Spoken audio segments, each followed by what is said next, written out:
Olá, amigo do CPI Yuri, seja bem-vindo ao seu curso regular de analista. Meu nome é Renato César Guedes Grilo, eu sou procurador da Fazenda Nacional há 6 anos.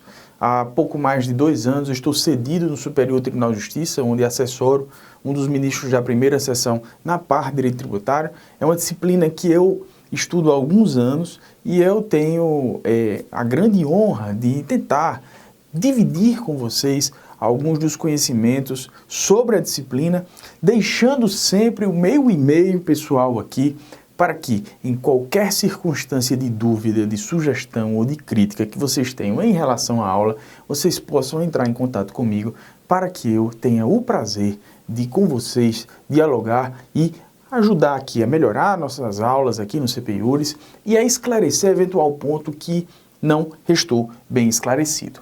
A nossa disciplina é direito tributário. A noção geral da disciplina, em resumo muito simples, é uma disciplina de direito tributário relevante para os concursos de analista e pelo que eu estudei das provas anteriores, não só dos concursos de analista, mas dos concursos de um modo geral das grandes bancas examinadores que cobram a disciplina em seus editais, eles costumam cobrar conhecimentos da parte, especialmente da parte dos contornos conceituais e, enfim, práticos dos tributos, o que é o tributo e quais são os tributos existentes na nossa ordem jurídica e quais as características e as jurisprudências específicas envolvendo cada um desses tributos. Então, as jurisprudências, como nós veremos nessa aula, sobre as taxas, etc. Então, você precisa saber para estudar direito tributário, você precisa saber que o tributo é um instituto que representa uma receita derivada do Estado.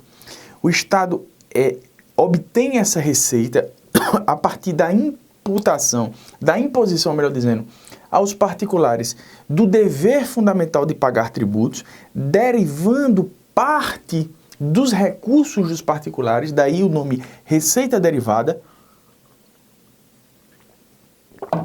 para o seu patrimônio.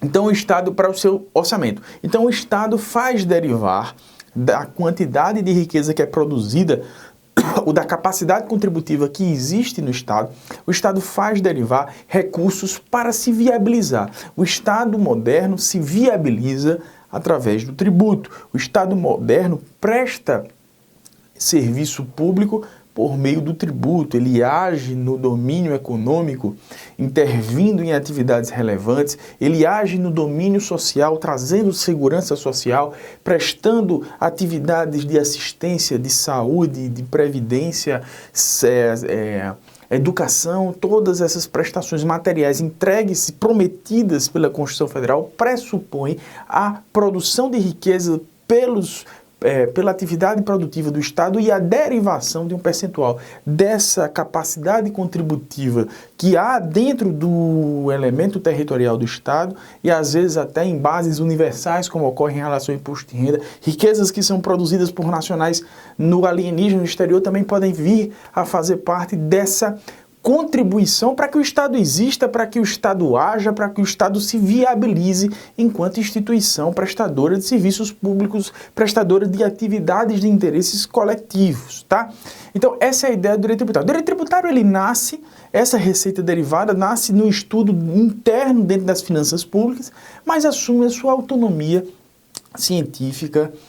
No Brasil é um processo que começa na década de 60, o Código Tributário Nacional é de 66, a Constituição Federal de 67 traz pela vez primeira, um sistema tributário nacional organizado, inclusive advém daí a lei complementar ao Sistema Tributário Nacional, introduzida na Constituição de 67. A partir de então, você tem estruturado na Constituição Federal um sistema tributário nacional, e é a partir dele que nós começaremos o nosso estudo hoje, e é a partir do Sistema Tributário Nacional que eu indico que vocês comecem a estudar. Leiam o Sistema Tributário Nacional contido, lá o título da tributação e do orçamento. O primeiro é o que trata das linhas gerais do arquétipo geral do Sistema Tributário Nacional Brasileiro. A Constituição Federal é muito cobrada. As exceções aos princípios da anterioridade, as exceções aos princípios da legalidade e alguns outros dispositivos de tributação soltos na Constituição Federal também são importantes, como, por exemplo, o artigo 62, parágrafo 2º, falaremos dele nas nossas aulas, que trata da utilização da medida provisória para o incremento da carga tributária dos impostos é uma limitação protetiva ao contribuinte em termos de segurança jurídica, falaremos sobre ela. Então é um dispositivo espaço da Constituição Federal que está lá no artigo que trata da medida provisória, incluído pela emenda constitucional número 32, mas que tem interesse em relação à tributação. Então, a tributação dentro da Constituição Federal é o seu ponto de partida para o estudo de direito tributário. E depois, especialmente em relação ao livro 2º do Código Tributário Nacional, que começa no artigo 96, dizendo o que é legislação tributária, a partir do artigo 96, você precisa ler também o CTN. Você precisa ter uma familiaridade com o CTN, com a Constituição Federal e com as jurisprudências correlatas com os temas tratados no CTN e na Constituição Federal. Agora, além disso, especialmente do seu concurso de analista, em alguns pontos com os quais você não tenha familiaridade com a disciplina, você vai precisar recorrer a alguma doutrina para, por exemplo, compreender melhor os tipos de lançamento tributário, compreender melhor o que é uma prescrição, o que é uma decadência tributária, que nós tentaremos fazer aqui na nossa última aula, tá? Como estudar? Lendo a Constituição Federal, o CTN, compreendendo e acompanhando a jurisprudência sobre as questões de direito tributário, especialmente as relacionadas à Constituição Federal e à jurisprudência do STF, e complementando o estudo com algum resumo, alguma doutrina que faça com que você compreenda bem. Agora, para o concurso de analista, é essencialmente ler a Constituição Federal, ler o CTN e compreender a jurisprudência a respeito desse tema e sempre resolver muita questão. Bibliografia, vejam, o professor Eduardo Sabag tem um livro, acho que é Elementos de Direito Tributário, deve ter ele aí em EPUB ou em PDF, muito bom, da editora Método, é um resumo do manual dele mais espesso, é bom. Eu uso para as minhas aulas um manual um pouquinho mais detalhado que é o do professor Leandro Paulsen, é um manual verde, se eu não me engano é da editora Forense, eu acho que é a editora Forense ou a editora Método também. Se você colocar Leandro Paulsen, curso completo de direito tributário, você vai ver, é uma capa verde, a não ser que ele tenha mudado de capa. Eu não saiba, tá? Pessoal, meu objetivo na aula de hoje, vamos lá, dar o delineamento geral da disciplina para vocês, falar sobre tributo, de um modo geral, quais são as espécies de tributo no sistema tributário nacional, e expor as jurisprudências correlatas a respeito das espécies de tributos. Percebam, durante a nossa aula, que nós falaremos sempre nessa ótica do que eu falei para vocês a respeito de como estudar a disciplina. Constituição Federal, CTN e jurisprudência.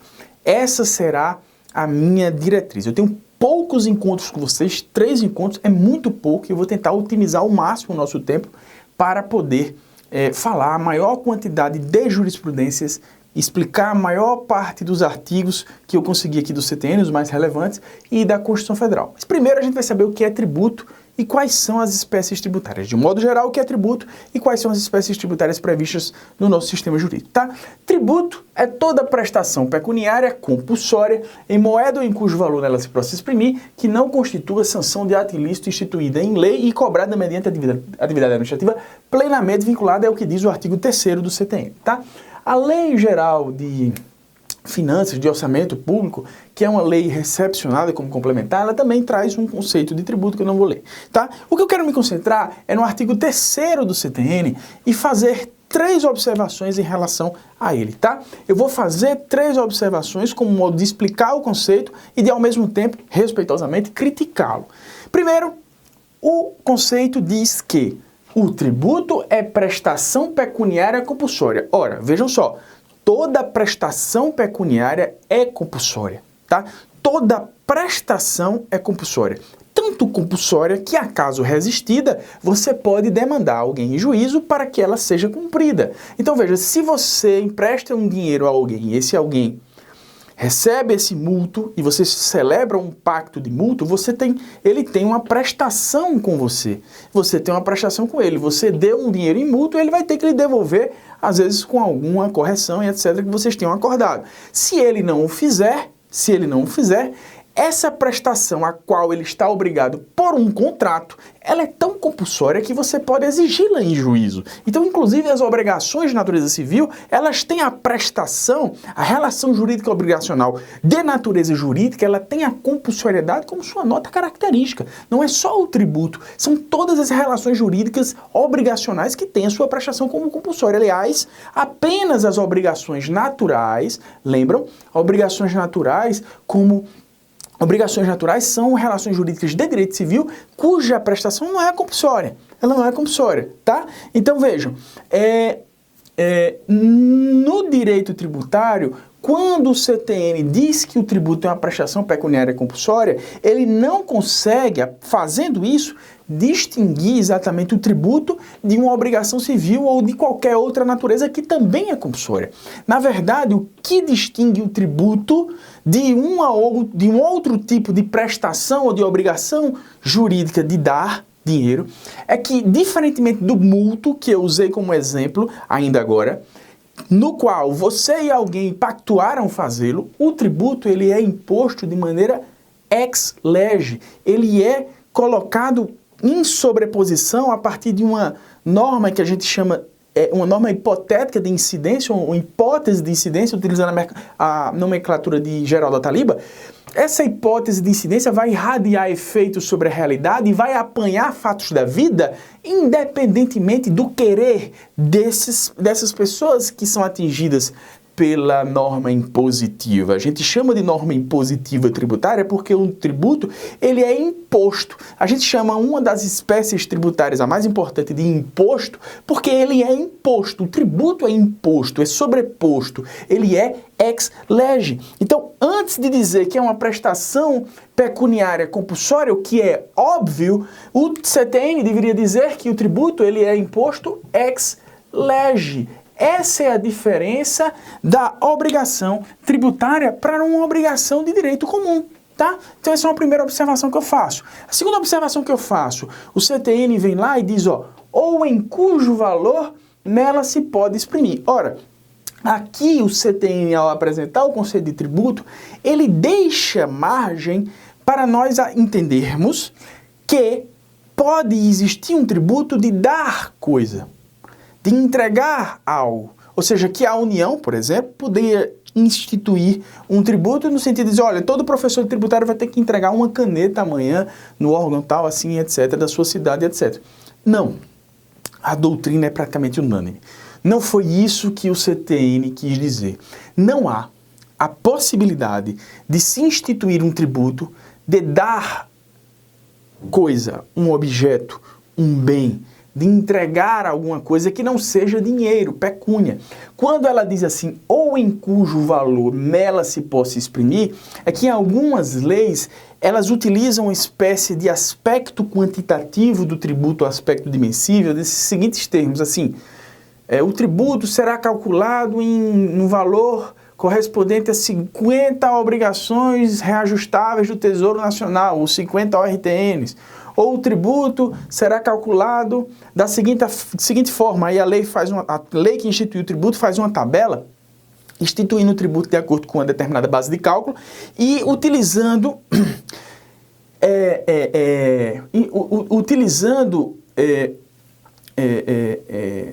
algum tipo de valor ou algum tipo de critério que pode ser traduzido ou exprimido ou convertido em moeda.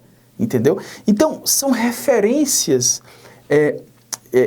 referências que podem ser utilizadas para conversão em moeda. Mas não há a hipótese de espécie tributária que signifique entregar alguma coisa ao Estado. Então, não interprete essa frase, ou cujo valor nela se possa exprimir, como uma possibilidade aberta de entregar algo ao Estado que não seja dinheiro. Tributo é dinheiro, recurso, dinheiro, finança, papel, moeda, tá? Ou alguma unidade monetária que possa ser exprimida em dinheiro. Foi essa a intenção do CTN e isso ocorre em alguns casos, tá? Cobrada mediante... A terceira observação, cobrada mediante atividade administrativa plenamente vinculada, é a última frase do conceito de CTN.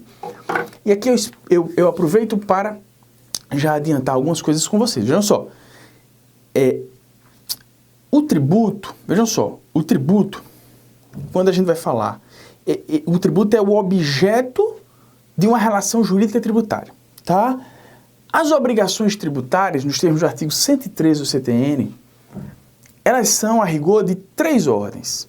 De dar dinheiro, que é tributo, de dar dinheiro na forma de multa tributária, e essas duas obrigações de entregar dinheiro, elas foram encapsuladas pelo CTN no conceito de obrigações principais. Então, as obrigações principais, as obrigações tributárias principais do artigo 113 do CTN, elas podem ter por objeto entregar dinheiro ou pagar multa sancionatória, o direito sancionatório tributário, tá?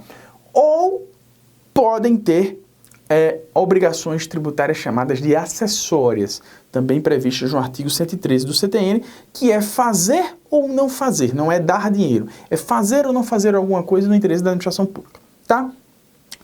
Quando a gente fala em tributo, a gente está falando de uma obrigação tributária de dar dinheiro, e não de fazer ou não fazer, ou de dar coisa, de dar dinheiro ao fisco, tá? Essa obrigação tributária, para ela ser convertida em crédito tributário, ela precisa passar por um processo chamado de lançamento tributário. O lançamento tributário é o que vai tornar a obrigação exigível ou definitivamente constituído o crédito tributário e, portanto, sujeito a cobrança, inclusive coercitiva, até execução fiscal, outros meios indiretos de cobrança e sujeito também ao prazo de prescrição nos termos do artigo 174 do CTN, caso definitivamente constituído o crédito tributário e não pago a tempo e modo como deve ser feito. Agora, existem 3 formas de se constituir um crédito tributário que tem por objeto uma obrigação tributária principal de dar tributo, que não participa dela necessariamente uma atividade administrativa plenamente vinculada. É a forma, esse lançamento tributário das 3 espécies, essa espécie que é a espécie lançamento por homologação. O contribuinte, ele pega toda a matéria de fato e aplica o direito tributário a ela, nos termos do artigo 150 do CTN, tá? Então, cabe ao contribuinte pegar o direito, aplicar a matéria tributável, aplicar aos fatos da vida o direito tributário, confessar a matéria tributável, autolançar, autoconstituir o tributo e mais, nos termos do artigo 150 do CTN, antecipar o pagamento. Pelo parágrafo 4º do artigo 150, essa antecipação de pagamento fica sujeita a um prazo de homologação que pode ser tácito no prazo de 5 anos. Então veja a situação. O contribuinte observa a ocorrência de fatos tributários na vida, aplica o direito tributário a esses fatos, constituindo o crédito tributário, paga o tributo, efetua o pagamento, extinguindo o crédito tributário sob condição resolutória, e o fisco tem 5 anos para homologar expressamente o procedimento adotado pelo contribuinte. Caso transcorrido esse prazo e o fisco esteja inerte, é homologado tacitamente. Então veja, há a possibilidade no sistema tributário brasileiro do tributo surgir como prestação imposta ex lege, que por óbvio é compulsória, porque toda prestação jurídica é compulsória, exceto as obrigações naturais, em valor em dinheiro ou cuja expressão possa ser convertida em dinheiro, de modo que o que tem que se entregar é uma obrigação de dar, uma obrigação tributária principal, artigo 113 do CTN, agora eu estou passando por todos os conceitos que eu expliquei. E o contribuinte, por uma determinação legal, tem que constituir o crédito, ele, contribuinte, tem que constituir o crédito autoconfessando a matéria tributável, tem que pagar, extinguindo sob condição resolutória, e o fisco simplesmente deixe transcorrer os 5 anos para a homologação do procedimento de modo tácito, homologando tacitamente o procedimento adotado pelo contribuinte. Então vejam, nem sempre o tributo surgirá como objeto de uma obrigação tributária principal, será extinto, nem sempre haverá uma atividade administrativa plenamente vinculada. Às vezes, todo o procedimento de surgimento do tributo, de apuração da matéria tributável, de pagamento e de conclusão do processo inteiro de exação, de derivação de parcela do patrimônio do particular para o Estado, vai ocorrer, nem sempre vai ocorrer algum ato específico do fisco nesse procedimento, tá? Então, desde já antecipo essa sistemática, combinando aqui 3 dispositivos relevantíssimos, aliás, 4, do CTN. O artigo 3º, o artigo 113, o artigo 150 e o artigo 151, inciso 1, que extingue o crédito tributário por pagamento, o artigo 150, parágrafo 4º, que trata da possibilidade de homologação tácita do lançamento por homologação, tá? O artigo 113, que trata das espécies de obrigações tributárias, e uma delas, a obrigação tributária principal da espécie de pagar tributo, é a que está materializada desse objeto aqui, que é o objeto do nosso estudo do tributo, artigo 3º do CTN, tá? Como eu falo aqui, muitos dispositivos do CTN, às vezes eu recomendo que você esteja sempre com o CTN aberto, dê um pause na aula para ler esses dispositivos que eu estou falando, tá? Para você ir compreendendo. Aqui eu trago um conceito do professor Leandro Paulsen, do livro que eu indiquei, mas eu não vou ler apenas para vocês falar. Agora a gente falou do que é o tributo, agora a gente vai falar de cada uma das espécies tributárias, tá? As espécies tributárias, pessoal, elas vêm previstas, deixa a Constituição Federal também aberta, tá?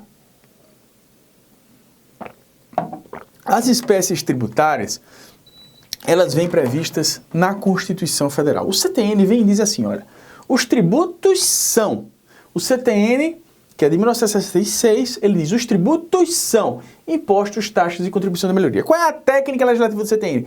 É enunciar taxativamente num único artigo quais são as espécies tributárias. O Constituinte foi mais inteligente.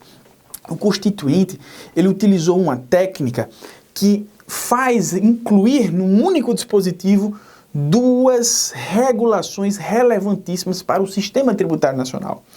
O Constituinte, de um lado, ele apresenta a competência tributária, que é assunto do nosso curso mais à frente, e as espécies tributárias correlacionadas a essa competência. Então, o que é que ele faz?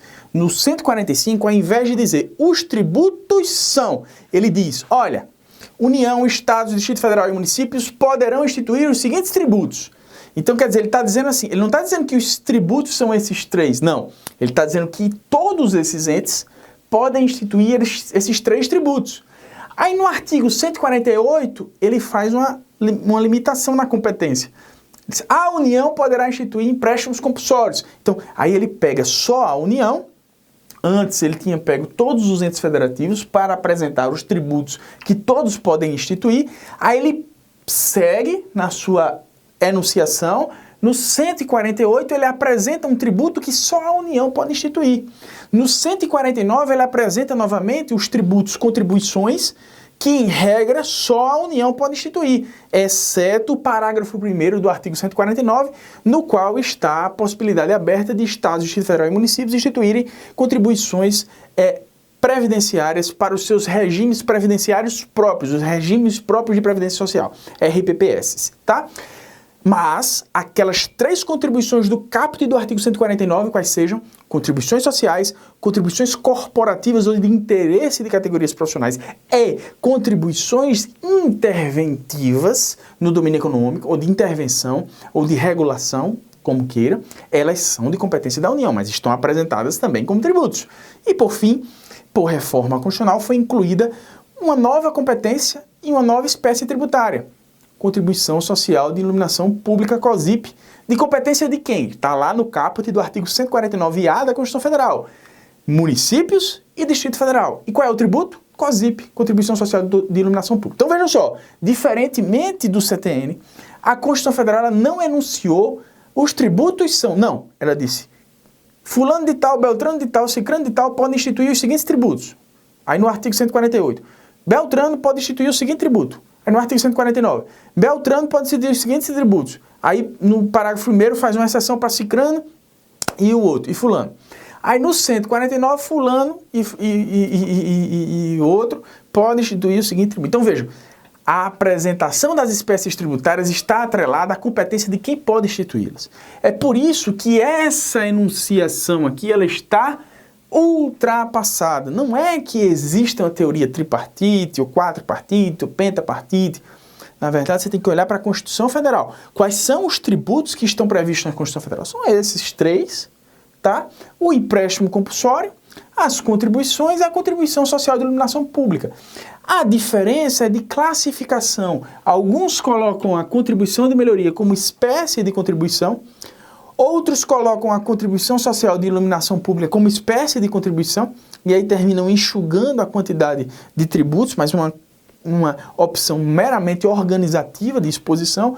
Outros colocam a contribuição de melhoria sem ser espécie de contribuição do artigo 149.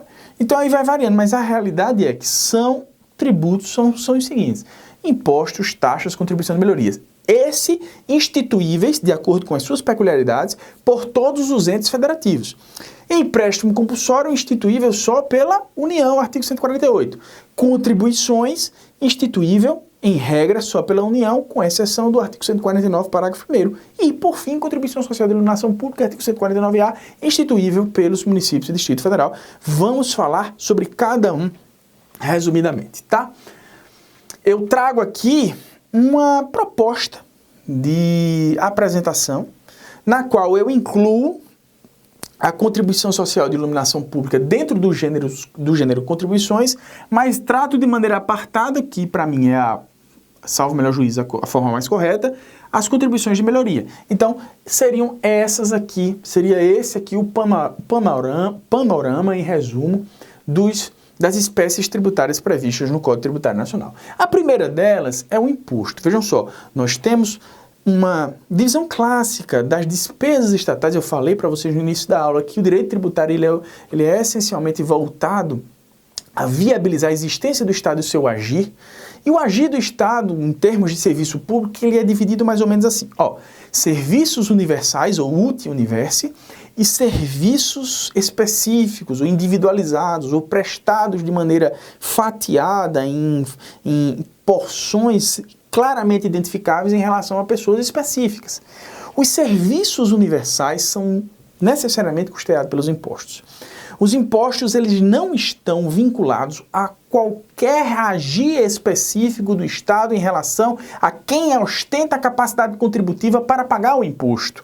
O imposto, portanto, é o tributo por essência que serve para financiar o existir do Estado, o agir do Estado de modo geral ou genérico. Vai para um fundo geral impossível de ser afetado, com algumas exceções, artigo 67 da Constituição Federal, inciso 4, a gente vai ver lá na frente, mas que pressupõe uma capacidade contributiva desvinculada de qualquer tipo de agir do Estado. Pressupõe o que um doutrinador famoso do direito tributário brasileiro chamado Alfredo Augusto Becker chama de bases econômicas ou fatos signos presuntivos de riqueza. São fatos eleitos ou materialidades eleitas pela Constituição que não dependem de qualquer agir do Estado, que fazem ostentar uma presunção de capacidade contributiva. Vou dizer por que presunção. Vamos pegar aqui, renda e proventos. Renda é uma materialidade aberta à tributação de imposto, fatiada na Constituição Federal como de competência específica da União, que é uma base que ostenta uma capacidade contributiva presumida por excelência. Mas é toda a renda que vai ser tributária? Não. Tributada não.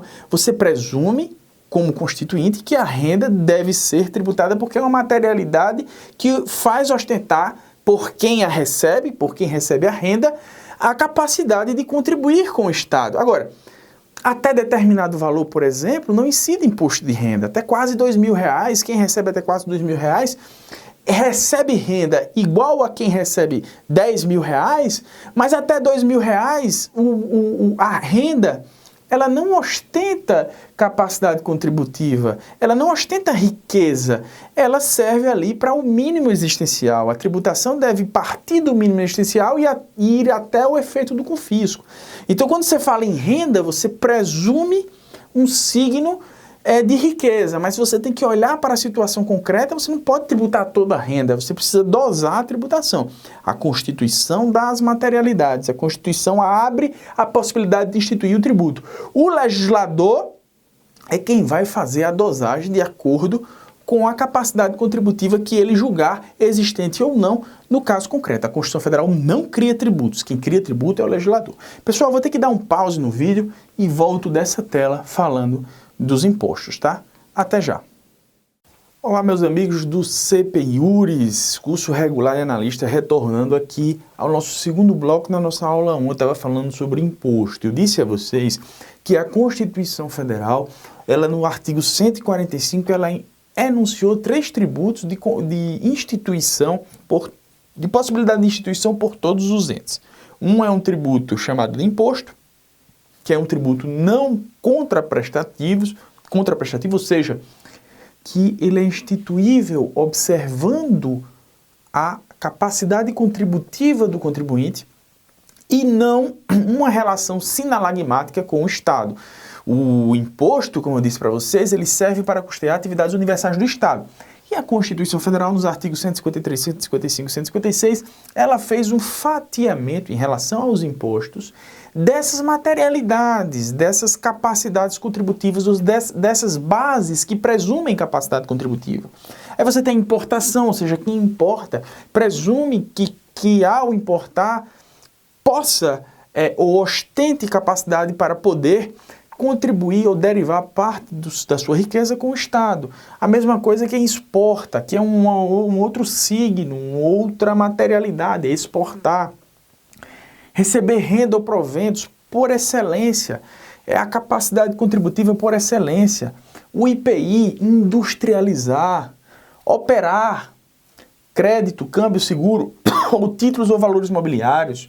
Propriedade, a propriedade, ela é uma situação de fato, artigo 116, inciso 2 do CTN, que ela ostenta por excelência a capacidade contributiva. Tá?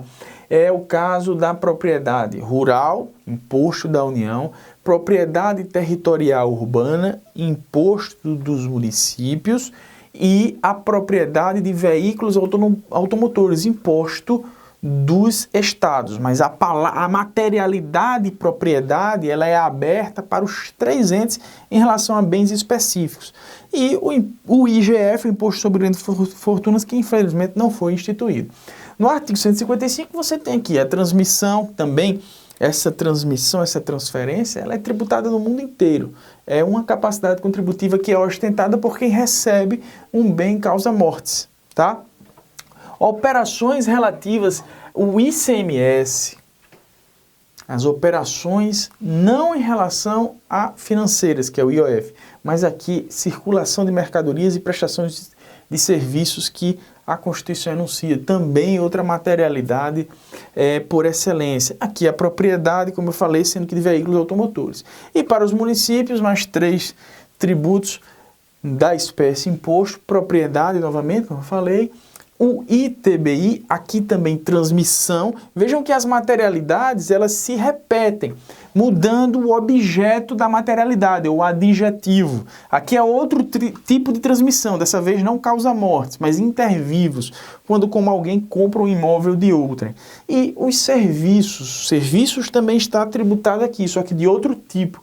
Prestação de serviços, aqui é um outro serviço. Então vejam que são revelações de riqueza do contribuinte.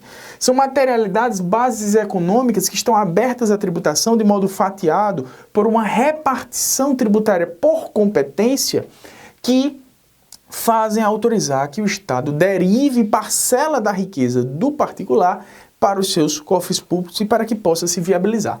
Então, o imposto, ele, em consequência, como eu falei para vocês no final do bloco passado, ele não pode ser, em regra, vinculado a órgão, fundo ou despesa. Ou seja, o imposto, de um lado, a sua instituição não depende de nenhum agir do Estado, de modo que ele não é vinculado a um agir estatal.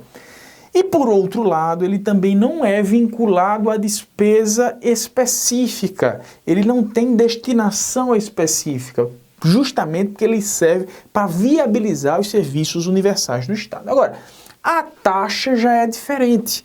A lógica do tributo taxa é uma relação comutativa, sinalagmática e de justiça fiscal. Não seria justo, por exemplo, que você que, por exemplo, que por algum motivo precise, por exemplo, ir ao exterior, tenha que pedir um passaporte e para receber esse passaporte, a posse desse passaporte, tenha que pagar uma taxa, não seria justo que o custo para a expedição desse passaporte fosse feito a partir dos recursos que pessoas que nunca vão sair do país porque não tem condições, ou por alguém que paga ou que sofre a incidência tributária do ponto de vista econômico ao comprar uma lata de leite, a pagar, por exemplo, IPI, ou alguém que, enfim, paga os seus tributos, não seria justo que, de algum modo, ainda que em uma fração mínima, essa pessoa estivesse custeando serviços que vão ser prestados de maneira específica a você, a eu ou a quem quer que deles precise. Alguém que nunca teve um carro não pode ser, de algum modo, responsabilizado por pagar uma taxa de licenciamento que é por uma relação sinalagmática devida por quem tem o carro, por quem tem que licenciar um carro, por quem tem a necessidade de ter o carro. E aí o serviço estatal ou o poder de polícia alcança de modo efetivo ou potencial essa pessoa. Se o Estado vai lá na tua cesta de lixo e retira o teu lixo, tá? Esse é um serviço que o Estado lhe presta. Ainda que você não produza lixo, mas o caminhão de lixo está disponível, passando todos os dias na sua rua, para recolher potencialmente o lixo que esteja na sua cesta de lixo.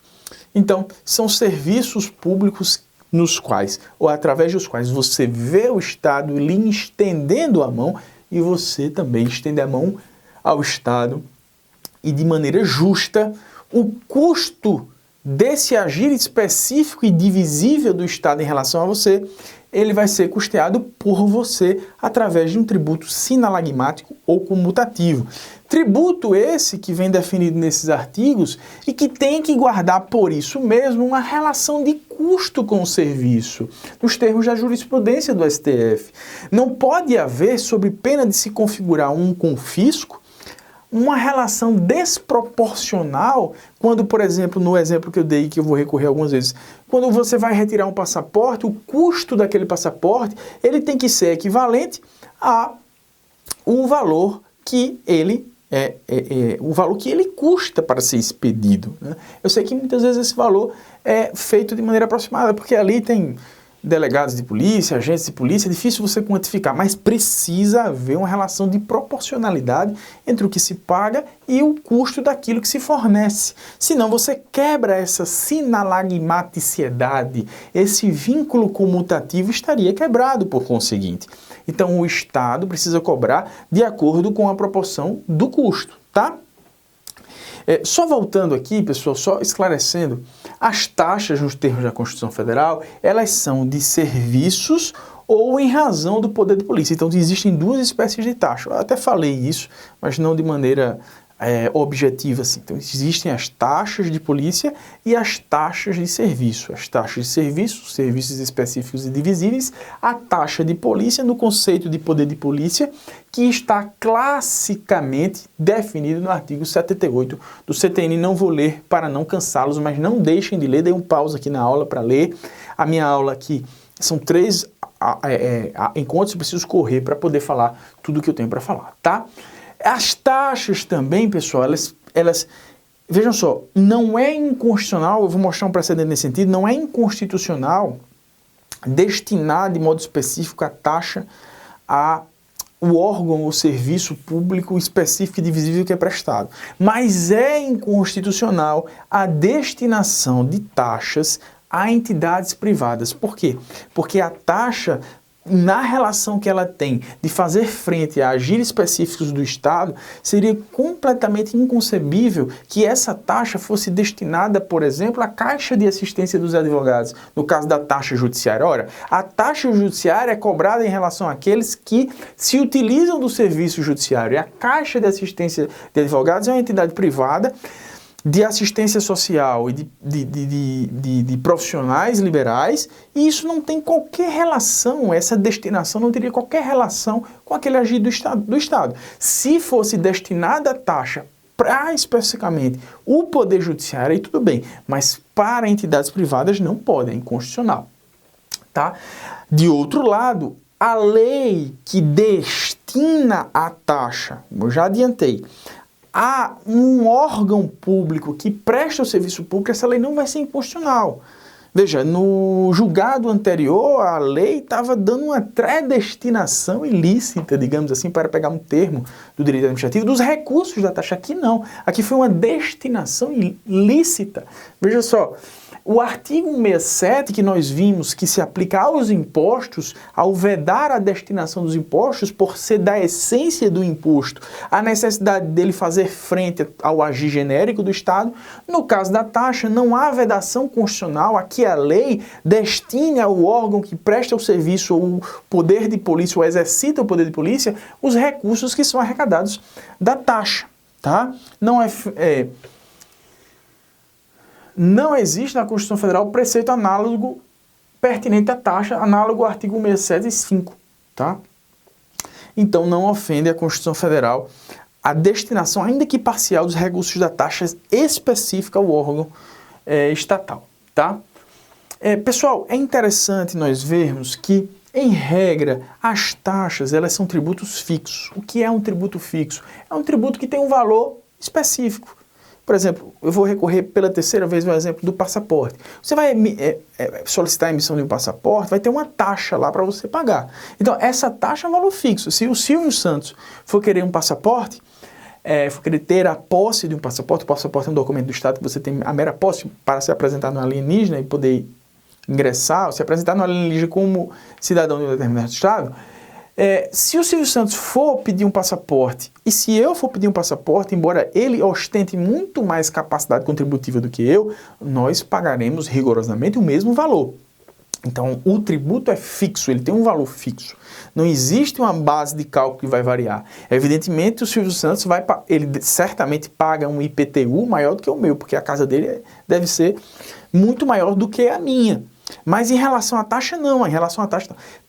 É o que a gente chama, pessoal, quando duas pessoas que estão numa condição econômica muito díspare, elas pagam um tributo de valor igual, a gente chama isso de regressividade tributária. A gente exige um tributo de duas pessoas diferentes numa mesma intensidade. Isso é indesejado.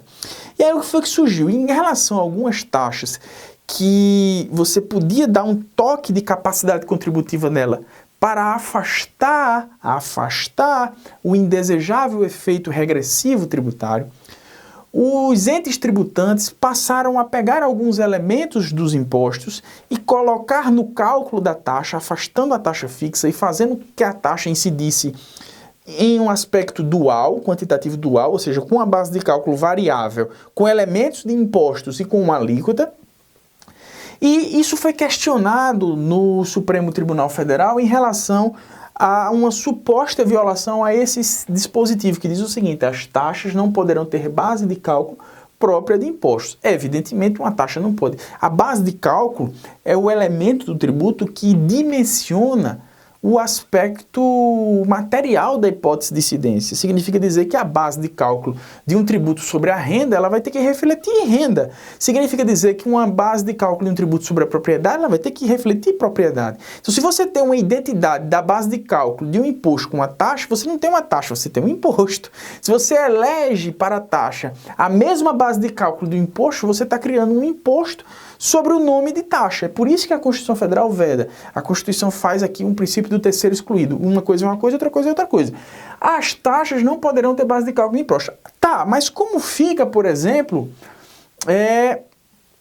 a lei, por exemplo, como eu vou mostrar, do município de Natal, que pegou o tamanho da propriedade e passou a utilizar o tamanho da propriedade para calcular a taxa de coleta domiciliar de lixo. Qual é a taxa de coleta domiciliar de lixo? Eu já falei dela aqui na aula ainda agora. É aquela segundo a qual é cobrada uma taxa pelo serviço que é prestado mediante a coleta individual na cesta de lixo individual de determinados domicílios, ou a disponibilização desse serviço às pessoas. É inconstitucional a taxa, por exemplo, de varrição de ruas públicas ou logradouros públicos, como praças. Por quê? Porque aí é um serviço universal. O Estado tem o dever universal de deixar a cidade limpa. Isso é um serviço universal. Agora, recolher o teu lixo, o lixo que você produz dentro da sua casa e coloca numa lata, numa cesta de lixo da calçada da tua casa, esse serviço é específico e divisível e ele autoriza a cobrança de taxa. Para dimensionar nos termos da capacidade contributiva esse tributo, passou-se a adotar o tamanho do imóvel e o tamanho do imóvel, de modo que, presumidamente, o imóvel do Silvio Santos, muito maior do que o meu, do modo como eu falei, ele vai pagar uma taxa de lixo maior do que a minha. Então, se eu tenho um imóvel de 90 metros e o Silvio Santos tem um imóvel de 300 metros, ele vai pagar mais taxa de lixo do que eu. É justo? É justo. É diferente da regressividade que há na emissão do passaporte. E o Supremo Tribunal Federal considerou constitucional isso. Olha, é constitucional a adoção no cálculo do valor da taxa, no exemplo que eu dei na taxa de remoção ou coleta de lixo, de um ou mais elementos da base de cálculo própria de determinado imposto. Nesse exemplo que eu estou dando, o IPTU, desde que não haja integral identidade entre uma base e outra. Foi o caso da taxa de coleta de lixo domiciliar do município de Natal, tá? Em repercussão geral, não. Em recurso extraordinário, o Supremo Tribunal Federal considerou constitucional a utilização do tamanho do imóvel. Aí você vai me perguntar, mas professor, o tamanho do imóvel não é a própria base de cálculo do IPTU? Não. Olha como funciona, pessoal. Olha só. O CTN, ele diz assim, ó, a base de cálculo do imposto é o valor venal do imóvel. Aí o que é que faz? O ente tributante municipal, para trazer capacidade contributiva à taxa de lixo e diferenciar um domicílio de outro, trazendo justiça fiscal, tá? Ele pega um elemento do valor venal, que o valor venal é a base de cálculo. O que o ente tributante não poderia fazer era pegar todo o valor venal e considerar como a base de cálculo da taxa. Mas ele pega só um elemento. Olha, o valor venal, ele é composto da área do terreno da edificação, é um elemento. Outro elemento, valor unitário padrão residencial, com base na planta genérica de valores do município. Outro elemento, idade do imóvel, tá? Outro elemento, posição do imóvel no logradouro, então pode variar territorialmente esse tributo. Tipologia residencial ou características construtivas. Então, para calcular a base de cálculo do IPTU, você tem muito mais elementos do que a área do imóvel. O que o Supremo Tribunal Federal disse, olha, pegar a área do imóvel, destacá-la da base de cálculo do imposto, essa área do terreno é constitucional e é legal, é bacana. Por quê? Porque dá um toque de capacidade contributiva à taxa, afasta o nefasto efeito regressivo dos tributos. Então você pega um elemento, um único elemento de uma base de cálculo inteira de um tributo, imposto, e respeitando a Constituição Federal, você, nos termos da súmula vinculante 29, traz justiça fiscal para as taxas, sem combinar a base de cálculo integral do tributo com o outro. E veja, nos termos da súmula vinculante do STF, ainda podia ter pego outro elemento desse aqui, né? Ele falou um ou mais, desde que não haja igualdade absoluta entre as bases, né? Pessoal, tem uma peculiaridade aqui na taxa de polícia. A taxa de polícia teve uma tese levantada pelos contribuintes que foi refutada pelo Supremo Tribunal Federal. A tese era a seguinte: os contribuintes, eles passaram a contestar no Poder Judiciário as taxas de polícia, porque eles diziam simplesmente, olha, eu nunca fui fiscalizado, nunca fui. Eu sei que existe o órgão, eu sei que ele está funcionando e em operação, eu tenho que apresentar até umas certidões e algumas declarações para ele, mas nunca teve um fiscal aqui no meu estabelecimento. Supor que o cara tem uma banca de sushi. Nunca houve uma fiscalização efetiva aqui no meu estabelecimento e eu pago essa taxa. Essa tese dos contribuintes ficou conhecida no judiciário como a tese da fiscalização porta a porta. Os contribuintes passaram a exigir, ou tentaram exigir, ou tiveram a pretensão de exigir que, como requisito para a cobrança da taxa de polícia, houvesse a efetiva fiscalização porta a porta.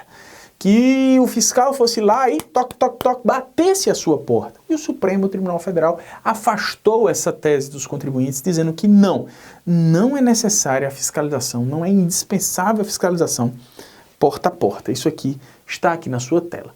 Aqui eu trago algumas peculiaridades da taxa de serviço, muitas das quais eu já falei aqui. É inconstitucional a taxa municipal de conservação de estradas e de rodagem, cuja base de cálculo seja idêntica ao ITR. A gente já falou sobre isso aqui. O serviço de iluminação pública não pode ser remunerado mediante taxa, é um serviço universal.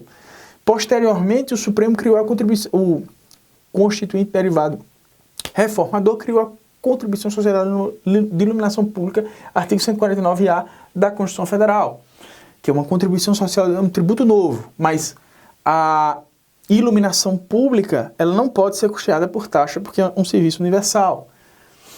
E aqui eu já falei isso aqui, a taxa cobrada exclusivamente em razão de serviços públicos de coleta, remoção e tratamento ou destinação do lixo ou resíduos proveniente de imóveis específicos, não viola a Constituição Federal.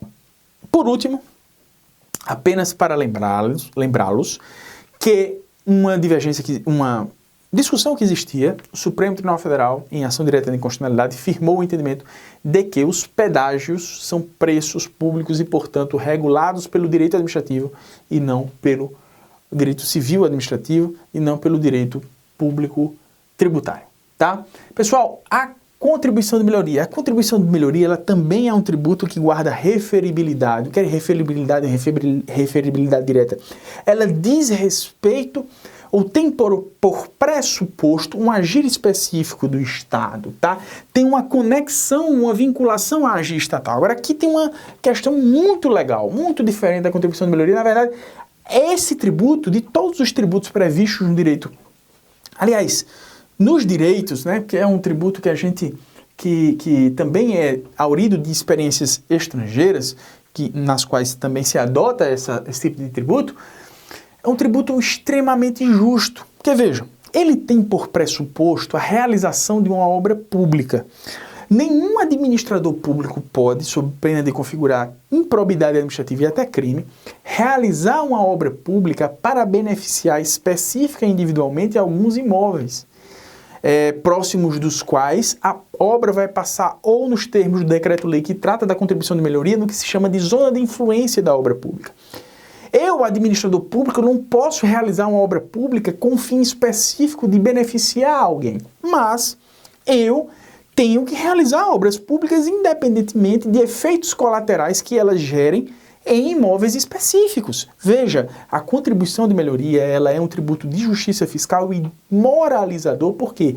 Porque ele tem a finalidade de o administrador público faz a obra pública, portanto, no interesse do público de maneira geral, quando ele abre uma estrada, quando ele faz uma transposição de um rio, quando ele constrói uma ponte, mas observando após a realização da obra pública que, em razão da obra pública, houve a valorização específica de imóveis que ele, administrador público, não tem intenção de valorizar, por óbvio, porque ele é honesto, ele é probo, ele é moral, a conduta dele é moral, e por isso que eu chamo de tributo moralizador. Ele vai cobra um tributo daquelas pessoas cujo limite será a valorização individual de cada um dos imóveis e cujo limite total será o custo, né, somando todas as contribuições que serão cobradas de todos os imóveis que ficaram na zona de influência da obra, será o custo geral da obra. Ele pode instituir a contribuição de melhoria como forma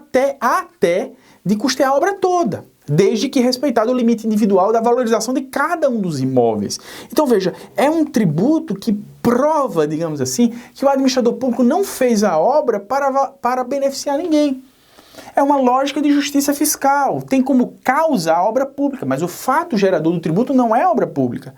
A consequência é a melhoria e a medida da consequência é a valorização. A valorização do imóvel, sim. é uma mais-valia atrelada à obra pública, cujo conceito está no artigo 81 do CTN, que resume um pouco do que eu falei para vocês aqui agora, que vocês têm que ler e dar o pause no vídeo. O decreto-lei trata, 195/67, trata do fato gerador. A contribuição de melhoria prevista na Constituição Federal tem como fato gerador o acréscimo do valor do imóvel localizado nas áreas beneficiadas direto ou indiretamente por obras públicas. Veja, o acréscimo do valor do imóvel, ou seja, a diferença do valor do imóvel antes da obra pública e posteriormente à obra pública. A valorização, essa mais-valia, esse é o fato gerador. A obra pública é tão somente a causa para a ocorrência no mundo dos fatos dessa capacidade contributiva que surge mediante a aferição de uma valorização do imóvel causada por uma obra que foi feita para beneficiar o público e acidentalmente, colateralmente, terminou beneficiando individualmente alguns e por uma medida moralizadora esses alguns que foram beneficiados por uma obra que era para beneficiar exclusivamente o público, eles vão ter que contribuir com a sociedade.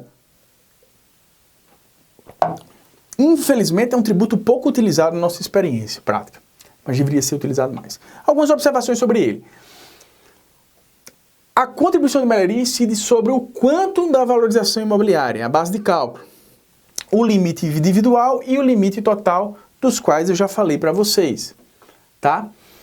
Pessoal, essa era a contribuição de melhoria. Os empréstimos compulsórios, assim como a contribuição de melhoria, eles não têm como fatos geradores esses fatos aqui previstos no inciso 1 e inciso 2 do artigo 148 da Constituição Federal. Assim como a obra pública não é o fato gerador da contribuição de melhoria, mas a causa para a instituição do tributo, a obra pública que dá causa, ou que pode dar causa à instituição do tributo, despesas extraordinárias decorrentes de calamidade pública, de guerra externa ou de sua iminência, investimento público urgente de relevante interesse nacional, são causas para a instituição do empréstimo compulsório. Não são os fatos geradores. Isso aqui é o que pode dar ensejo ao empréstimo compulsório. O que é que eu tenho para dizer para você em empréstimo compulsório? O empréstimo compulsório, ele tem instituição por lei complementar, competência exclusiva da União. Esses fatos são fatos que pegam a União desprevenida, como qualquer um de nós precisaria, numa situação calamitosa, recorrer ao empréstimo. Com a União não é diferente. Cada um de nós, por mais organizado que seja, mutatis mutandis, sendo proporcionalmente na nossa vida individual atingidos por calamidades como essas, inclusive de âmbito nacional, que atingem toda a nossa vida, nós, por mais previdentes que sejamos, por mais poupadores que sejamos, evidentemente, a vida pode nos assaltar, assim Deus nos livre, mas a gente pode ser obrigado a pegar um empréstimo. É o que ocorre aqui. São fatos imprevisíveis, imprevistos e insuportáveis que dão causa à instituição do empréstimo compulsório, que a lei complementar que o institui vai ter que definir os seus contornos, sua base de cálculo, seu fato gerador, que não estão na Constituição Federal. A Constituição Federal simplesmente prevê a existência desse tributo, mas não o institui, evidentemente, tá? E o parágrafo único do artigo 148, aqui sim faz uma destinação específica da Constituição Federal, como seria lógico e justo, diante dessas situações tão calamitosas que dão ensejo à cobrança do tributo, faz uma destinação, uma vinculação específica dos recursos arrecadados com a contribuição de melhoria, tá? É importante dizer, a promessa de restituição é da essência do empréstimo. Não existe empréstimo sem promessa de restituição. Isso seria um outro tributo e não um empréstimo compulsório. Quando a Constituição Federal usa a palavra empréstimo, ela quer dizer a todos nós que é um empréstimo que vai ser devolvido. Não poderia não ser devolvido. E essa devolução, ela tem que, pelo princípio do paralelismo das formas, ela tem que ser do mesmo modo ou da mesma forma que foi retirado do particular. Se foi retirado em pecúnia, tem que ser devolvido em pecúnia. E só pode ter sido retirado em pecúnia, porque é empréstimo compulsório e tributo dos termos do artigo 3º do CTN, ele não pode ser de dar coisa, tá? Então, não pode o Estado devolver o dinheiro que retirou do particular em cotas de fundo, disso, daquilo, ou com outras coisas, precedente um pouco antigo do Supremo, mas ainda aplicável ao tributo, tá? Pessoal, por fim, eu vou falar das contribuições. Vejam só, a gente vai encerrar a nossa aula falando das contribuições e da competência tributária. Então, meus amigos, as contribuições, o que é que acontece? Nós tínhamos um Estado liberal, tá? Um Estado liberal, ele estava interrelacionado a uma administração burocrática. Por quê? Qual era a ideia do Estado liberal? A ideia do Estado liberal era trazer segurança individual, prestigiar a liberdade, a propriedade, a fraternidade, que eram os lemas lá da Revolução Francesa e também da Revolução Americana, que são marcadamente o momento do liberalismo. O liberalismo visa dar pernas ao indivíduo e consagrar direitos e garantias de primeira dimensão. E para isso você concebe uma administração pública menor, enxuta, amarrada, cuja ideia é justamente impedir que essa administração intervenha ou interfira na vida privada das pessoas comuns. Então você enxerga uma administração pública mais engessada, mais travada, mais emperrada. Essa era a ideia de uma administração burocrática para um Estado liberal. Agora você tem uma transição do Estado liberal para o Estado prestacionista. Um Estado que antes prestava segurança individual, o Estado passa a ter a pretensão de prestar segurança social. E é assim que na nossa Constituição Federal nós temos a Seguridade Social. É a pretensão, o braço do Estado na área social para trazer segurança social, assistência social, previdência social, para proteger as pessoas dos infortúnios da vida cotidiana. E o Estado, ele se agiganta. E para servir a esse Estado social, você tem uma administração já diferente, não tão amarrada, não tão preocupada com procedimentos que façam com que ela só intervenha em casos últimos, mas uma administração chamada de gerencial. Você tem uma administração mais vinculada a finalidades, a prestações, a entrega. Um dos grandes problemas do Brasil foi que a gente tentou fazer uma mudança de um Estado liberal para um Estado social, mas a gente não atualizou a nossa administração pública. A nossa administração pública permaneceu ainda eminentemente burocrática, tá? Não é que a administração gerencial não tenha burocracia, tem. Max Weber criou a burocracia, ela ainda é salutar, mas ela é marcadamente, eminentemente gerencial. Tá? Só que esse Estado social, com uma administração maior, preocupada com mais finalidades, e esse Estado que tem a pretensão de entregar segurança à sociedade, ele precisa se viabilizar. A pessoa tem que ter ou quer ter segurança ao marcar uma consulta com o médico, que esse médico está vinculado a um conselho profissional.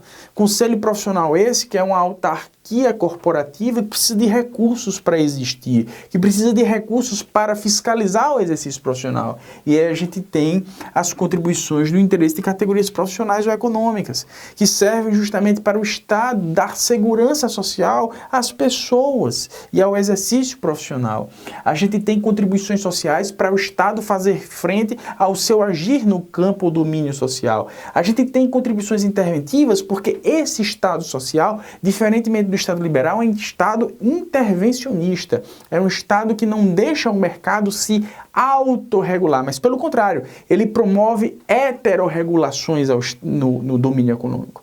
Então, as contribuições sociais, elas servem justamente para viabilizar o agir do Estado no domínio econômico, no domínio ou na área social e na área corporativa. Essa é a função das contribuições sociais do artigo 149 da Constituição Federal, cujos dispositivos eu trago aqui. E, por fim, a contribuição social de iluminação pública, ela foi um tributo que visou viabilizar a cobrança de tributo para custear a iluminação pública, que no primeiro momento foi cobrada mediante taxa, o que foi considerado inconstitucional na época e hoje é uma súmula vinculante, a súmula 41, da qual nós já falamos aqui, e para viabilizar essa cobrança foi instituído um artigo na Constituição Federal, que é o artigo 149A. Por fim, pessoal, como nós vimos no início dessa aula, a Constituição Federal ela atrela a competência às espécies tributárias, tá? Então você tem a discriminação constitucional de competência tributária. A competência tributária é diferente da competência para legislar sobre direito tributário. Legislar sobre direito tributário é uma competência concorrente, todos os entes legislativos têm. A competência tributária é uma competência pontual e específica para instituir um determinado tributo. Então, institui um determinado tributo a partir da competência tributária. Do mesmo modo, assim como se distinguem-se a competência tributária e a competência para legislar sobre direito tributário, também é diferente da competência tributária a capacidade tributária ativa. Capacidade tributária ativa é aquela posição em que um ente se encontra no polo ativo da relação obrigacional tributária. Nem sempre o ente que tem a competência tributária, ele vai ser o capaz para figurar na relação tributária obrigacional. Vejam o artigo 7º do CTN. O artigo 7º do CTN, ao passo em que a competência tributária ela é indelegável, a capacidade tributária para cobrar o tributo, para figurar na relação jurídica obrigacional de exigir o tributo, ela é delegável. Então a competência tributária é indelegável, mas a capacidade tributária ativa ela é delegável. Então prestem atenção, principalmente a partir da leitura do artigo 7º caput e do artigo 7º parágrafo 4º do CTN, a diferença entre competência tributária indelegável e capacidade tributária ativa. Agora vamos ver as espécies de competência tributária. Nós temos a competência tributária privativa, que é chamada assim praticamente por toda a doutrina, mas eu coloco um parêntese aqui para dizer que ela, na verdade, ela é exclusiva. E por que eu chamo de exclusiva, pessoal? Porque nós temos uma regra em direito constitucional que sempre quando a gente fala que a competência é privativa, ela seria delegável. Quando a gente quer dizer que uma competência não é delegável, a gente diz que ela é exclusiva. No direito tributário, como não se pode sequer se cogitar de qualquer delegação de capacidade de competência tributária, a gente diz que ela é privativa, mas a rigor, tecnicamente, seria melhor chamada de exclusiva. Impostos, contribuições e empréstimo compulsório da União. Impostos é por cada um de acordo com as materialidades do artigo 153, 155 e 156. Contribuições para o RPPS, artigo 149, parágrafo 1º. E contribuição social de iluminação pública, DF municípios, artigo 149. Competência tributária comum são os tributos contraprestacionais, taxas e contribuição de melhoria, artigo 145, inciso 2 e inciso 3 da Constituição Federal.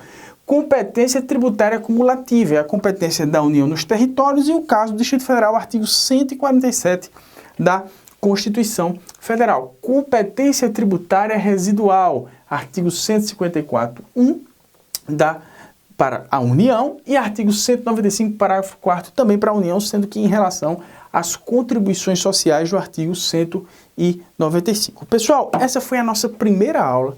Nós falamos sobre espécies tributárias e competência tributária e a gente se vê no nosso próximo encontro, no qual nós falaremos sobre os princípios constitucionais tributários ou as limitações, e também sobre as limitações constitucionais ao poder tributar, que envolvem os princípios e as imunidades. É o nosso próximo objeto da aula, tá, pessoal? Artigo 150 da Constituição Federal. Eu vejo você até o nosso próximo encontro e fiquem todos com Deus, bons estudos.